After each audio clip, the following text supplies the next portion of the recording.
आज हम लोग देखेंगे the magic of thinking big का सेकेंड पार्ट। पहला पॉइंट क्या कहते हैं कि there is cause for everything, nothing happens without a cause. इसको दूसरे तरीके से क्या कह सकते हैं कि everything happens for a reason, don't question it, trust it.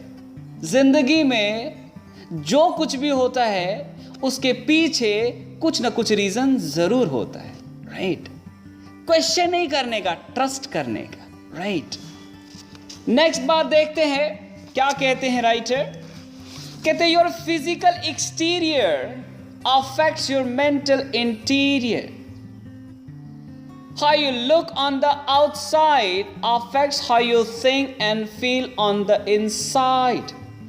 आप जो बाहर से ड्रेस पहनते हैं ना, उसका बहुत इफेक्ट पड़ता है आपके दिमाग पे। आप बाहर से एकदम कचड़ा, गंदा, सड़ा सा, एकदम फटा पुराना पहन लो, आपका जो सोच है ना उस टाइप का ही हो जाएगा, राइट? इसीलिए एकदम अच्छा सा कपड़ा पहनना चाहिए। अब कपड़ा का बहुत इफेक्ट है यार, बहुत इफेक्ट है। अभी देखो एक बड़ा प्यारा सा एग्जांपल बताता, बहुत शानदार, मतलब दिल को छू जाने वाला। क्या कहते हैं कि anyone who has ever served in the army knows a soldier feels and think like a soldier when he is in uniform. जब भी कोई पुलिस, जब भी कोई आर्मी, जब भी कभी कोई सोल्जर अपने यूनिफॉर्म में होता है ना, तो उसका पावर कई गुना बढ़ जाता है। मैंने बहुत सारे ऐसे पुलिस वालों को देखा है जो बहुत पतला दुबला होता है, अगर कोई हट्टा कट्टा इंसान एक लगा देना तो वो नीचे जमीन में गिर जाएगा।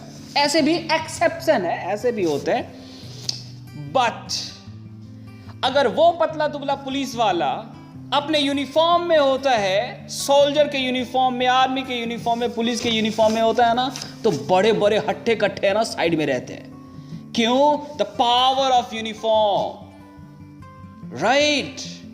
तो जब भी आप ड्रेस पहनो, शानदार होना चाहिए, जानदार होना चाहिए, right? It effects your mental interior, right? Next क्या बताते हैं,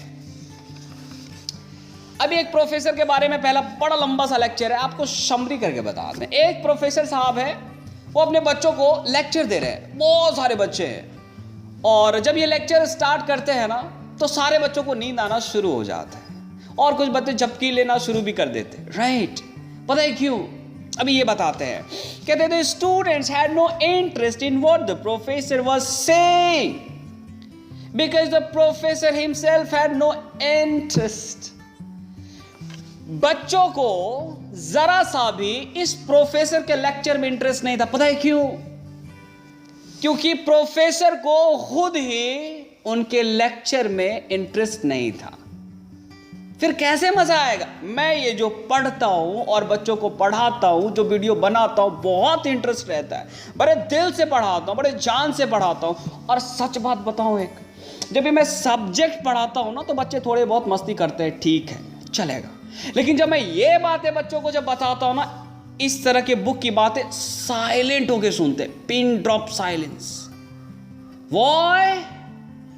हम खुद भी बहुत इंटरेस्टेड होते हैं इस सब्जेक्ट में, और बच्चे भी बहुत इंटरेस्टेड होते हैं। पता है क्यों? क्योंकि हम खुद ही इंटरेस्टेड होते हैं बहुत ज्यादा, राइट? नेक्स्ट क्या कहते हैं, always give people more than they expect to get. अगर किसी भी इंसान को आपसे कुछ एक्सपेक्टेशन है, तो आप उनको थोड़ा सा ज्यादा दो, राइट?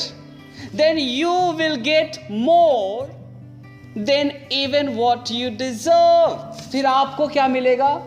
उससे ज्यादा मिलेगा जितना आप डिजर्व करते हैं। नेक्स्ट क्या बताते हैं कि employees should be treated like guest in my home, give first class treatment to your employees and you get first class cooperation, first class output.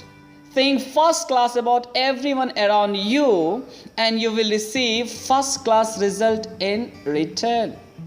ये भाई साहब कहते हैं कि अपने को अपने एम्प्लॉयज़ के साथ कैसे बिहेव करना चाहिए, कैसे ट्रीट करना चाहिए, जैसे गेस्ट के साथ करते हैं ना, उसी तरह से करना चाहिए। गेस्ट का कितना हम लोग रिस्पेक्ट करते हैं, कितना इज्जत करते हैं, कितना आदर करते हैं, कितना सम्मान करते हैं, उसी तरह से अपने को एम्प्लॉयज़ के साथ रिस्पेक्ट, आदर और सम्मान के साथ ट्रीट करना चाहिए, ये राइटर कहते हैं। जब भी हम एम्प्लॉयज़ को फर्स्ट क्लास ट्रीटमेंट देते हैं ना, फिर क्या होता है, अपने को फर्स्ट क्लास कॉपरेशन मिलता है एम्प्लॉयज़ की तरफ से। फिर क्या होता है, फर्स्ट क्लास आउटपुट मिलता है कंपनी को। Think first class about everyone around you. आपके जिंदगी में आपके आसपास जितने भी लोग हैं उन सब के बारे में आप जैसे आप फर्स्ट क्लास सोचो, आपको भी है ना first class support, cooperation and output मिलना शुरू हो जाएगा, राइट।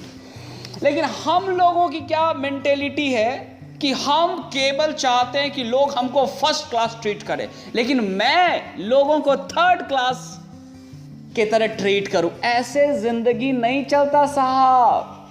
अगर आप चाहते हैं कि लोग आपको फर्स्ट क्लास ट्रीट करें, अच्छे तरीके से ट्रीट करें, तो आपको भी लोगों को अच्छे तरीके से ट्रीट करना पड़ेगा, राइट।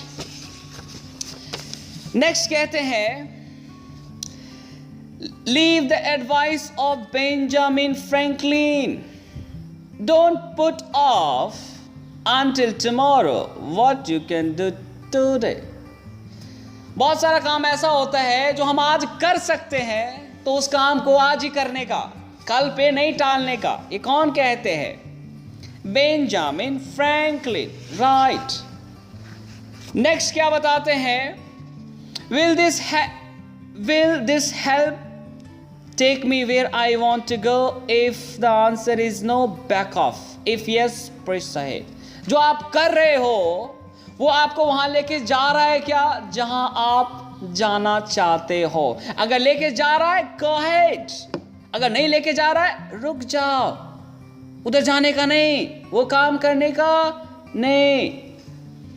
नेक्स्ट क्या बताते हैं कि if employees are doing something wrong, are making a mistake, I am double careful not to hurt their feeling and make them feel small or embarrassed। जब कभी भी किसी एम्प्लॉय से छोटा मोटा गलती हो जाता है, तो उसको एम्बैरस करने का नहीं, उसको बुरे तरीके से ट्रीटमेंट करने का नहीं, उन पे और ज्यादा प्यार दिखाने का, उनके साथ और अफेक्शन के साथ बात करने का, राइट। ये भाई साहब करते हैं। कहते हैं, first I talk to them privately, second I praise them for what they are doing well. पहले तो ये प्राइवेट में जाके उनसे बात करते हैं, और दूसरी बात कि उनको बताते हैं कि उन्होंने क्या क्या अच्छा अभी तक किया। लेकिन हम लोगों के माय गॉड, जरा सा भी मिस्टेक हो जाए तिल का तार बना देता। अरे आपकी इतनी हिम्मत, मेरे सामने ऐसा मिस्टेक कर दिया, अजीब मजाक है यार। ऐसे लोग हैं ना, कहां तक जाते हैं? कहीं तक नहीं जाते, घर तक ही जाते हैं बस। नेक्स्ट क्या बताते हैं, reminding yourself you never gain anything from an argument but you always lose something। आप कभी भी कोई आर्ग्यूमेंट से कुछ भी हासिल नहीं कर सकते हैं, बल्कि आप आर्ग्यूमेंट से कुछ ना कुछ आपका नुकसान ही होता है। कई बार किसी चीज़ का नुकसान होता है, कई बार इंसान का नुकसान होता है, right. Thank you so much, बहुत बहुत शुक्रिया, बाय बाय।